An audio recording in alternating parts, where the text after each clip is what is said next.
This is a serious talk about Destiny 2 from Sweatsicle. It is top trending in the Destiny 2 category, so I figured we would watch and react to it and give our thoughts and opinions about the topic. I think it's about time that we sit down and actually have a serious conversation about Destiny 2. I've been getting asked nonstop the past week how I'm feeling about the expansion, and I refuse to answer because I think the raid is the biggest determining factor on whether an expansion is good in the eyes of the community or bad in the eyes of the community. And as you as you can tell by the massive shopping bags under my eyes, the raid was one hell of an experience. I agree with his opinion to some degree where you can't judge the expansion without having experienced the raid, but I would also say that a small percentage of people really care about the raid. So for the majority of people, they actually care more about the campaign, weirdly enough. They care more about like the weapons and the armor because that's where the average Destiny 2 player spends their time. So they care about the opinions of, hey, do you like Edge of Fate? Did you like the campaign, things like that? So I usually give my first impressions based on the campaign, but if you really want to judge the entirety of Edge of Fate, you definitely have to try the raid. And the raid makes a big difference on most people's judgment for Edge of Fate, that's for sure, because it was good, in my opinion. That's my opinion. The D2 Twitter community is totally on fire right now because of the contest raid. There are a few different reasons, and we're going to talk about each of them. First of which is that every single boss, all 4 of them, was a damage check in this raid. I think that is perfectly fine because contest raids are the pinnacle. This is the highest tier of anything that we have in Destiny 2 to say, I completed this and this is the most prestigious thing I can do in this game. It's something that you really should have to work extremely hard for and not something that you can first try, and maybe it even takes you a couple of years to build up to it. Because if I rewinded into my Destiny past, the first couple of years that I played Destiny, I would not be able to do a contest raid. I'll tell you that right now. I was a straight burger. Not being able to complete it the first couple of times is completely okay. I know a lot of people are going to disagree with that because we live in a day and age where people just want their instant gratification 24/7. But here's the thing. I'm not completely on what you would call the elitist side. There are a lot of things that I think were really, really crappy about the contest raid. The first of which is that Bungie went completely hypocritical on loadout swapping. And let me Yeah, loadout swapping, they're not a fan of it. They want to stop loadout swapping, but then they make a raid where it's basically an absolute requirement in order to clear it. Like, you aren't going to clear contest Edge of Fate without loadout swapping. let me show you what we're talking about. Not too long ago, they just nerfed basically the best loadout swap that you can do on a Warlock, which allow you to get a lot more damage on your Sanguine Alchemy. So what people would do is they would pop their well and then swap to the Sanguine Exotic so they could get a good amount of extra damage in their well if their subclass matched their heavy weapons. So for example, if you pop your well, you have the Queenbreaker on, you loadout swap to an Arc subclass, and your Queenbreaker would get bonus damage. So they nerfed it, basically alluding to the fact that they're not the biggest fans of us loadout swapping to get extra damage that maybe it feels like they didn't want us to get. But then in the contest raid, it was basically required that you were good at loadout swapping in order to be able to clear. And the other big problem that I have with it was weapon restriction. There were like 3, maybe you could argue 2 loadouts that you could use the entire raid to clear this raid. If you used anything outside of that, you were probably not clearing. Well, I would say in regards to the loadout restriction stuff is that Bungie continues to adjust and buff and nerf the values. So like they don't control the meta of what you use. It's just, there just happens to always be a meta. And right now, Lord of Wolves, for some crazy reason, has even been nerfed and is still the meta. So I don't know that they necessarily restrict you. In regards to the loadout stuff, I mean, it's pretty obvious that you just get significantly more powerful if you do loadout swap, because you can have an ad clear build and then you can swap to like a full DPS build. And now with Armor 3.0, loadout swapping just got like 3 times more powerful because you can swap into like a 200 weapon stat loadout, a 200 super loadout, and then an exotic that buffs your super damage as well. So like loadout swapping with Armor 3.0 is even more powerful, and it's just an issue with balancing things in general. So I think that Bungie found the exact right spot with this raid where they're going to get everyone in the community to start talking about this topic, which is, should we continue to make bosses in contest as difficult as they were in the Edge of Fate raid, which is option 1, or option 2 is should we nerf loadout swapping and not allow it? Should we do we did the locked loadouts before, right? Should we go that route instead? Because if they go the locked loadout route, then they obviously have to lower the boss's health. So it's either lower boss's health or stop loadout swapping. You kind of have to pick your poison, because either way, if you pick one or the other, it's going to make a big change in regards to future contest raids, right? First of which was Thunderlord. If you didn't have Thunderlord with the catalyst, good luck clearing the raid. And it's not that I have some weird hate boner towards...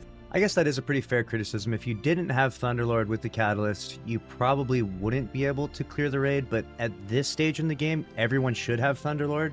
In fact, there was a time, I think it was during Season of the Plunder, that they literally gave every single person, free-to-play players, Thunderlord. So you may not have played as far back as Season of Plunder, but like, you've had a lot of time to get this exotic. If you don't have it at this stage, it's like, you're clearly not ready for a contest raid, right? Like you said earlier on, like you have to prep for years potentially to get in a position where you could clear a difficult contest like this one. So I don't hate the idea that you need Thunderlord. It just shows that if you want to clear contests, you're gonna have to be pretty well dedicated to stuff. Like even when I went into the contest this time, there was a few weapons that I didn't have that I wished I had, because if I had them, I would be so much more powerful in those particular situations. So that just incentivizes me to maybe play the game more, maybe grind for those weapons now, which sounds awful because I have such a crazy amount of time in the game already, but there's still some weapons I need to get. Thunderlord for any reason.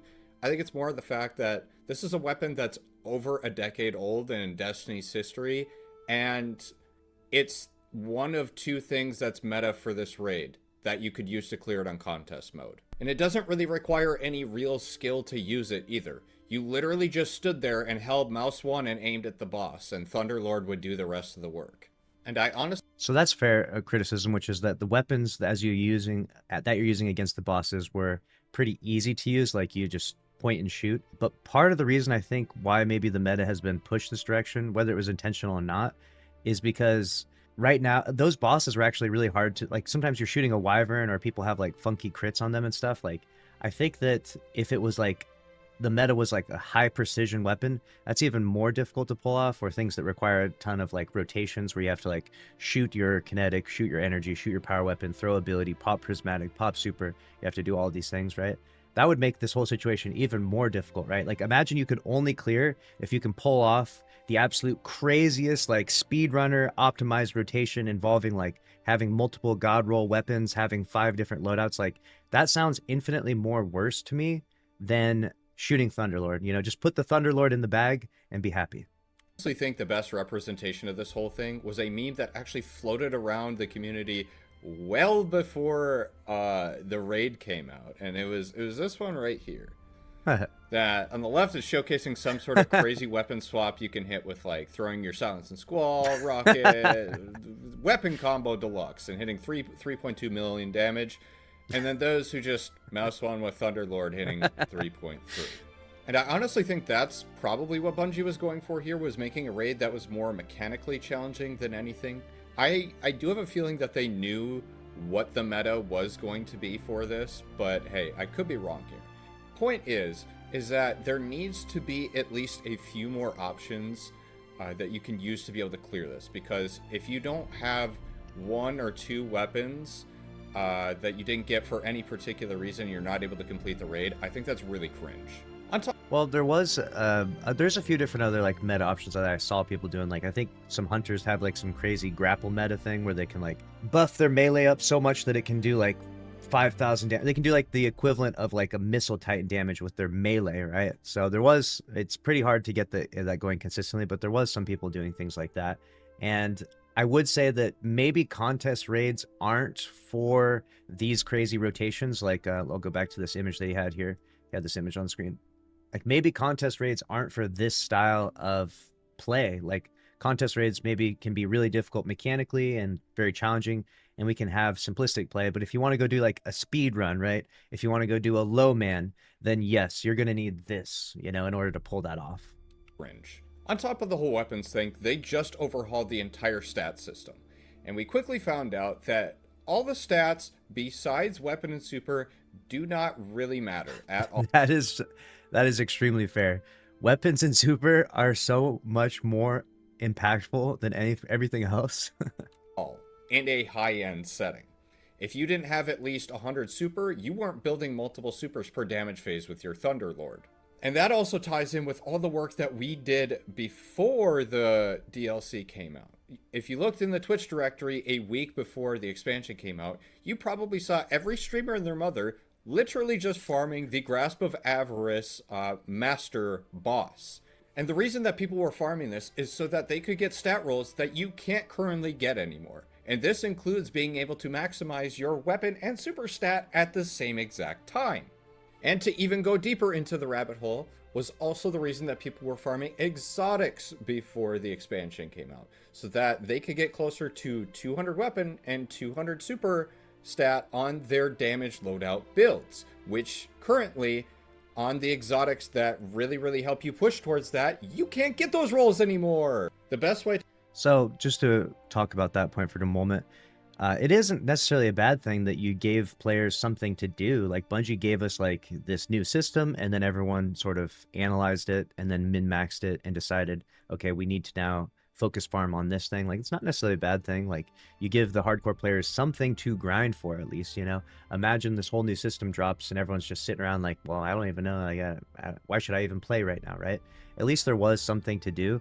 And the new system definitely is very weighted towards weapons and super, but it's just been implemented, and obviously Bungie has the ability to adjust these values, and if they see throughout enough time that weapons and super are too powerful, they could just adjust the values, right? Like they could just make the values weaker, like nerfing weapons, nerfing super. Like, not that I'm an advocate for that, but they can if everyone continues to push this sort of narrative.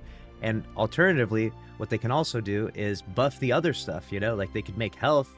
It's like bugged right now in Crucible for some reason, but they can make health infinitely better, infinitely stronger. They could add more abilities, more like bonuses to that. So there's ways to improve this system. It's a brand new system, so there's going to be some loopholes and workarounds that you're going to find, generally speaking. to level up during the expansion was also something that was very tedious and boring and not too content.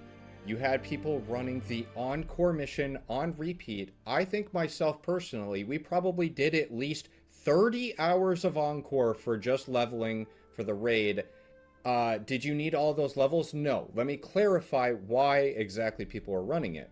So the higher level that you go, the higher difficulty option you can choose. And at these higher difficulty options, you get the higher tiered armor. So like at tier 3 armor and up is where you start getting a stat boost compared to the armor that we used to have. So you could get armor stat rolls that were like 73 plus. So this would give you a little bit of extra juice in your weapon and super stat if you really wanted to go the extra mile, but the grind for doing that was actual hell. Moving on from the whole... So in regards to the Encore thing, I have mixed opinions about this because Bungie did give us the agency and the ability to farm other activities. Like, you didn't have to do Encore. You could have done the other ones. It just so happens that everyone wants to optimize their time. No one wants to do the slower activities, right? So they at least do give you other options. It's not like the whole Portal playlist is just one button that says play Encore to level up or do nothing, right? Like, the whole Portal playlist has like all these options and a bunch of unique and interesting modifiers that really change every encounter in there pretty substantially, right?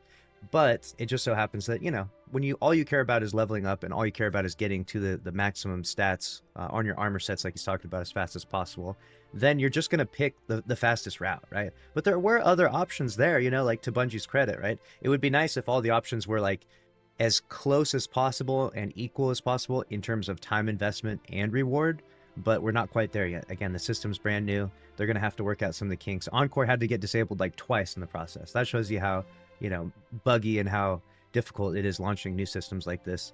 And alternatively, you can also farm solo ops really fast and level up that way. So I don't think anyone necessarily should feel like they're locked in Encore hell and you either do on court or you don't get to level up, you definitely can level up very, very fast by doing solo ops. It's just not necessarily as fun if you like playing with your friends or hanging out with your friends, but you can definitely level up that way. There's other ways to level up in the portal. There's lots of ways to level up in the portal, but there's also a more optimal way, and everyone chose Encore. But Bungie didn't make you play Encore, so I think that's that's where I have mixed opinions about it. Weapons thing, there are two other big things that were problems in this raid. The first of which is the amount of bugs that went on during this raid. Dear God. When a new raid comes out... The bugs, the raid banner's not working. The Lord of Wolves doing half damage randomly. It's really hard to distinguish sometimes whether you're soft-locked in a raid or you're just not doing something right. And that really isn't on the shoulders of the player to be able to distinguish that, because we're all going in blind and nobody has any idea what's going on. When we're all in a big race to try and see who can finish the raid first, there really needs to be a structure where bugs are the least of our worries. And there were more bugs than I've ever seen before. The amount of times that we had to relaunch the raid was more than every other raid I've done in existence combined. What about Vow, though? Remember that Vow?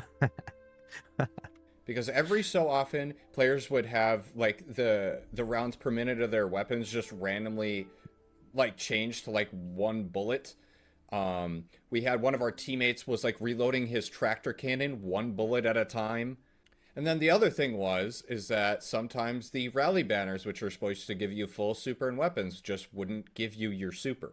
So the solution to this is you had to keep relaunching the raid, which sometimes would take a minute, because when you go to launch the raid and the big green button that says launch, you click it and it just doesn't work! The last big thing in terms of the raid race I wanted to address was the blacking out of screens. So a lot of top teams nowadays, it's been getting worse and worse every year, will blur out certain... Before we get to blacking out the screens, I'll speak a little about the bugs situation.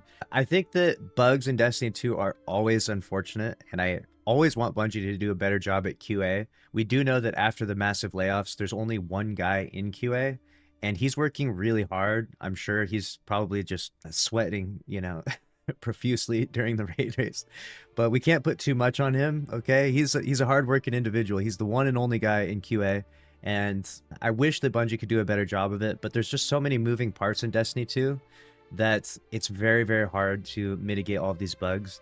And like he's mentioning with soft locks and glitches and like that, you like load into this encounter and you don't know where to go, and you're like, why is the door not opening? You're like, are we soft locked? Do we need to relaunch? What is happening? There's no ads. This doesn't make any sense, right? And then eventually you figure out, oh, there's like this pillar that you need to climb, and up there you can interact with a thing. When you interact with the thing, then it opens the door, right? Well, that's a process of discovery too, So like, it's Bungie can't give you the answer and be like, hey, when you load into the raid, you need to go here to start it or to open the door to the area, right?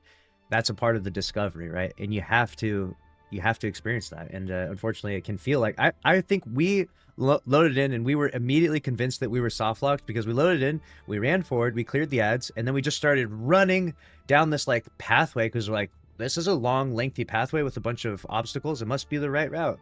And it was not. We went the wrong way. And that was our experience, at least. Certain parts of their screen, if not the whole thing, or just completely black it out, so that teams that have scouts, scouts are people that literally just go around to different teams and gather information for their team to try and finish first, they won't be able to get information. They won't be able to see the names of buffs. Sometimes you literally can't even see the gameplay, so it's like all you can hear is noise. And I want to make this very clear before I get deeper into this. I don't blame anybody for trying to do everything that they can to try and win, but I think there is a fine line between wanting to win and ruining the experience for your viewers, because your viewers are the ones that make it entirely possible for you to have a full-time content creation job. And unfortunately nowadays, we only get one new raid per year. So there's once a year that we get to all sit and celebrate this giant fun event that everybody can be a part of. But it's gotten to a point where half or a lot of the directory is blacking out their screens so they can farm viewership and ads. But they also want like the clout and credibility from winning. And I just find it so strange, because I'm a firm believer that these people can win without having to block their screens. If it's so serious to the point where you feel like showing your gameplay is detrimental and giving other teams information, you could just not stream. It's quite literally that simple. And this is coming from someone who has won a raid race without blocking any screen or comms. We won Last Wish without a single mute or screen hiding. And to talk about that a little bit more, I think muting is fine. Completely reasonable to do like a team huddle and be like, hey guys, let's do this while muted, or let's try this strategy. I don't think strat hiding in itself is a problem because the viewers can still watch the gameplay. They're there for an experience to create a memory that they will remember. And if this only continues to get worse, where the screens are blacked out for half the raid race, those memories are not going to live in the hearts and minds of the viewers 10 years from now. They're not going to look back and go, oh, hey, you remember that raid in 2025 that... Nope, I don't, because I couldn't watch half of it. He has actually a really good point here, which is that the viewership experience for these world's first raid races is significantly diminishing in quality because people just black out their screens and blur their screens and things like that. While I wish for a viewer experience and for like the memories of Destiny experience, I wish that people didn't black out their screens when they're streaming. But I would never want to force people to do that. I think that that's maybe the wrong direction. I don't think even he's advocating for that. But everyone should have their own decision to make, right? Where they can say, hey, I want to stream it, but I'm going to block my screen, right? Just as anyone could show their face on stream or not show their face. You know, you have your own, you can make your own choices for yourself, right? Whatever it is that you want to do. I wish that there was like this perfect crystal clear gameplay and comms and like a video of everyone clearing every raid race throughout all time, world's first, because that's always really fun to watch. Like even now, I think I go back, I think the world's first Crota in D1, I don't think there's even like a video of it, you know? Like it doesn't even exist on the internet, which is sad to think about. You're like, man, I really want to see what that looked like or what happened during that, you know? But, so I don't think you can force people, but what Bungie should do, because Bungie has lots of money, okay? They've got, you know, Pete's got a crazy car collection. They got more than enough money to pull this bad boy off. All you got to do is highly incentivize not blacking your screen out or muting your comms or something like that, right? I don't know what you do, but you would give like first place a prize money, right? Like imagine if you won the raid race and I don't know, maybe they give you like 10 grand per person on your fire team. That's going to change things differently, but maybe you have to meet certain criteria in order to qualify for that, you know? And so now you're incentivized to not black out your screen. You're incentivized to not, you know, blur everything on your fucking screen and make the gameplay experience and the visual and the viewing experience look abysmal, because that's pretty tough when you have like the top teams that are very close to getting world's first and you're trying to watch it and react or like see what's happening as a live viewer and you can't even see what's going on. Like it was probably the worst ever with The Witness. The Witness was like I remember watching the raid experience where people were live streaming it and they were watching the 4 streams of the people that were closest, and all 4 streams were in the corner. They were all blacked out. So you couldn't even see what was happening and who was getting world's first. You couldn't see who was making progress or not making progress because people want to hide the buffs. They don't want people to know what buffs they're getting and how they're stacking and how they're advancing the buffs and who has what buffs and, you know, which characters have those buffs. So like, oh, the hunter needs to get this one or the warlock does this one. And they want to black out the health bar to see how much damage are they doing per phase. You know, what should we be looking to do on average per our first phase, our second phase, our third phase, right? And they want to black out everything. They don't want to give any scouts. Like you mentioned, there's people that are scouts. I used to call them spies. We give them spies or scouts information so they can relay that back to other teams, because obviously there's a lot of word of mouth and information being passed around in discords and stuff like that. So that way people can, you know, catch up in the raid race or try and win, because there's a lot of prestige for winning, right? You win, you got a world's first. And then after getting a world's first, you also get the raid belt, and it's pretty cool. And obviously when you're streaming it, you get a ton of viewers, but the viewer experience is definitely diminished a lot with everyone blacking out their screens. So Bungie should just incentivize it. Honestly, they should create some cool criteria and be like, hey, if you stream it and we can actually like see your gameplay in full, you get an incentive. And it's not to push more people to doing the spying and scouting thing. It's just to make the viewer experience look awesome, because it's cool to watch it live. Obviously, this is one of the biggest times for Destiny 2 content. This is when the viewership is the skyrockets. So to be completely honest with you, I don't really know where the future of raid racing is going to go. A lot of people are going to have to lead by example, and I hope that people will come to the realization that they can win without hiding, and hopefully want to create a good experience for their viewers and their community. But at the same time, I'm not confident nowadays, because it seems like a lot of people just want to show up to that and be in the lead just for the sake of clout and money. So, but to say some positive things about the raid, I love the fact that they really are pushing their players' limits on this, and I do think that it is more encouraging for people to get better at the game, to optimize their builds a little bit more, and get some team chemistry going and all those things. And one of my favorite things that we have not had since 2017 is that you could do the raid bosses in whatever order you wanted, which made things a lot more exciting from the viewer's perspective when you could actually see what's going on. In terms of the future of Destiny, there were some other things that I wanted to talk about too, but I wanted to go more into this post from the official Destiny of the Game tweet themselves. They were talking about like player feedback on the contest raid difficulty, which we just talked about, but this was the first time that they've ever actually acknowledged this. This was another thing that was a problem, is PC crashes after 5+ hours with certain hardware configurations. So this has been a thing literally since the 3000 series of NVIDIA graphics cards came out, where if you played at uncapped frame rate, your game would probably crash between the 5 to 7 hour mark. And after some time, we kind of figured out that it was based on the amount of frames rendered total. Your game would crash at that exact time, which is why people usually fall in the 5 to 7 hour mark, is because they're usually within like a certain frame window. This is why I've been playing capped on 60 frames per second for the past almost 5 years. And by playing at 60 frames per second, this pushes my timer a lot farther out because my frames rendered is a lot lower. I'm guessing if I were to just leave it running for 14+ hours, I probably would crash around that point. So with the frames, imagine you get to Final Stand or something like that and your game crashes because you've had Destiny open too long. Like, that just shouldn't be a thing, and the fact that it's taken almost 5 years for them to even acknowledge this is disgusting. Also, So, in regards to that point, it's pretty common knowledge if you play Destiny 2 that your game crashes around that point. Like, everyone kind of knows it. So, even though it's an unfortunate thing that shouldn't happen, obviously, like, your game just shouldn't crash that frequently, you should strategize for it. And the majority of people that are actually trying to advocate and get a world's first will more than likely close their game. Like, if you clear an encounter or if you're at 5+ hours, you just close your game down and relaunch it, you know? The game's down, it relaunches. A minute later, you're back in game, back in the encounter, and you don't have to worry about crashing in Final Stand. Is that the right way to do it? I mean, that sucks, but it's just you have to strategize around it. Like, you just have to. Like, there's no way you could be upset if you didn't, if it's well known and you were aware of that. Because I've been playing Destiny for so long, and it's easy to sit online and play for more than 5 hours, and my game will crash pretty regularly around, for me, it's around the 7-hour mark. And I have like the 4000 series, so.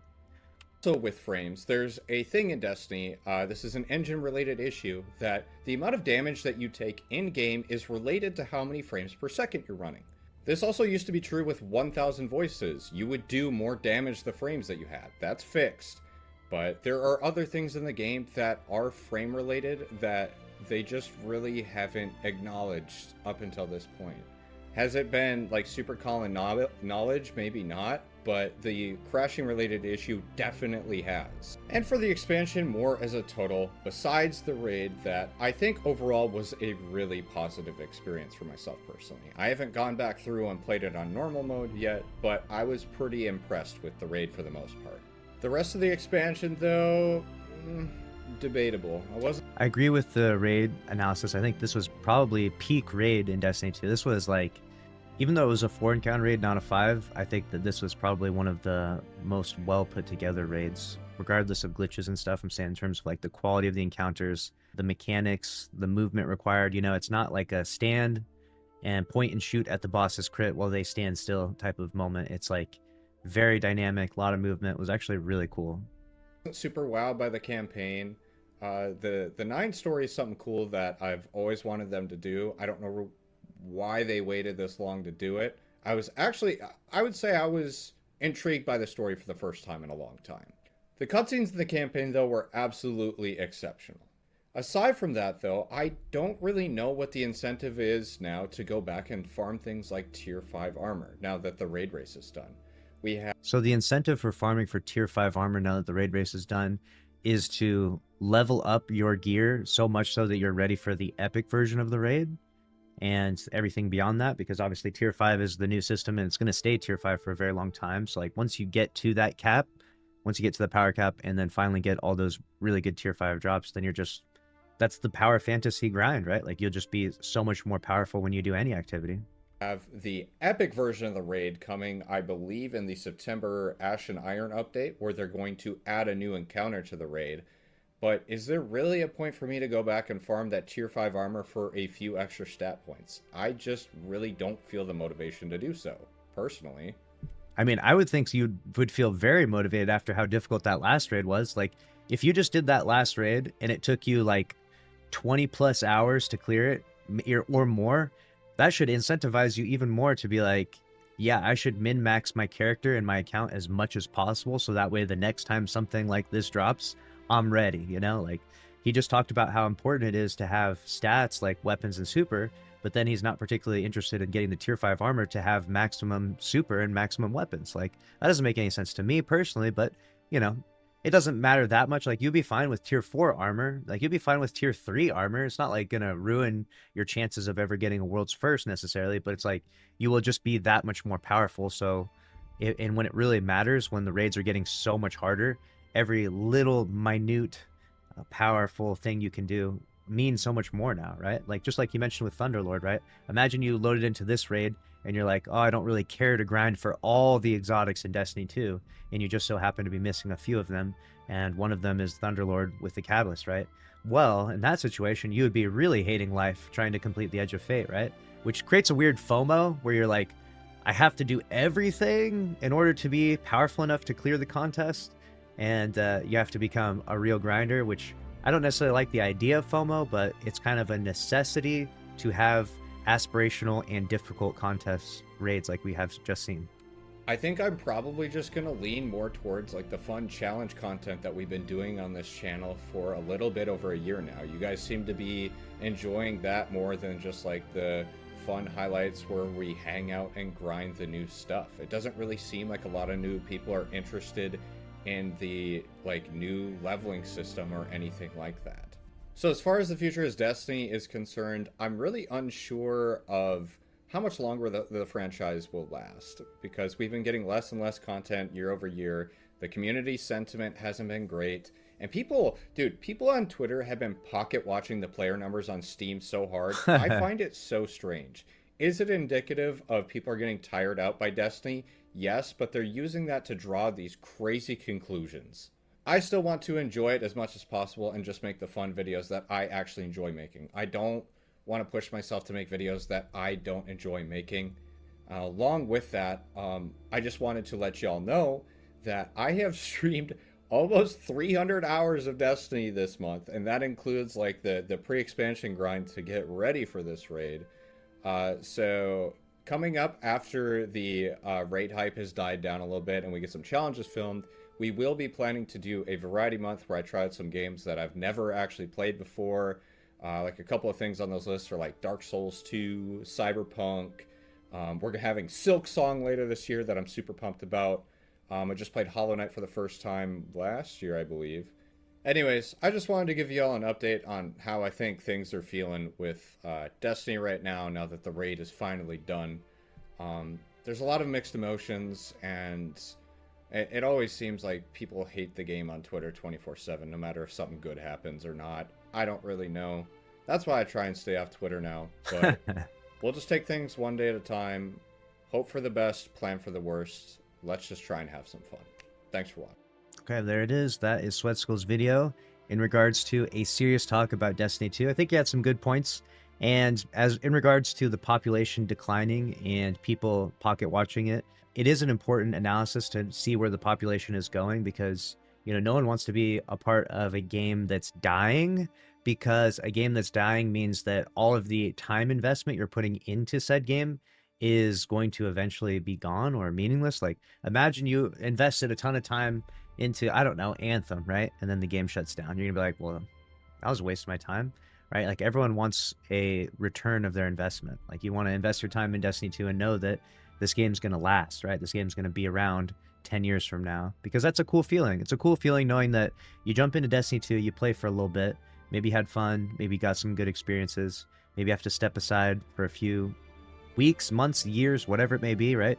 And you come back and your stuff is still there, you know, like all the loot that you acquired is still there, right? Like the population is declining significantly, and it's indicative of a trend, and it's indicative of a lot of big things that are going to be happening soon with Sony and their takeover. But we should criticize the content that Bungie dropped here, and I have some weird mixed emotions, because coming into it I was like, where is all the content? Like, why is there so few things? We're literally getting like Kepler, a campaign, and a raid, and that's like, and then the quality of life changes, I guess, but that's not like content. That's just like really good changes added to the game. But those are like the 3 content pieces. But now, after playing all of them, I'm like, okay, maybe Bungie just committed like the psyop of the century here, because the campaign was really good. The planetary destination is awesome. I love Kepler. I think it's really cool, the depth to it, and just it's just not your typical like run around in a loop like Nessus, run around in a loop like the moon, run around in the loop like Cosmodrome, right? It's like, it's very different. You don't have to just have copy and paste every new planet where you just circle around in a loop and run into public events and lost sectors, right? Like you can have some different stuff. Bungie's experimenting. So Kepler's a W in my opinion. The campaign's a W in my opinion. The cutscenes, obviously, and everything that went along with the story, W. And the raid is a W. So what Bungie has done is they literally did the classic quality over quantity. And I'm like, this is the craziest psyop of all time. I sat there and thought to myself, this is going to be a flop. Like, this is bad. But they actually did such a good job with what they did deliver with Edge of Fate that I'm actually optimistic for the future if they can keep this going and maybe up the quality or quantity as we go. Because at least the stuff they're giving us is good, right? If they gave us a shit campaign, a shit planetary destination, and a shit raid, then we would be sitting here going, what the hell is going on right now, bro? Like, that's what we would be saying.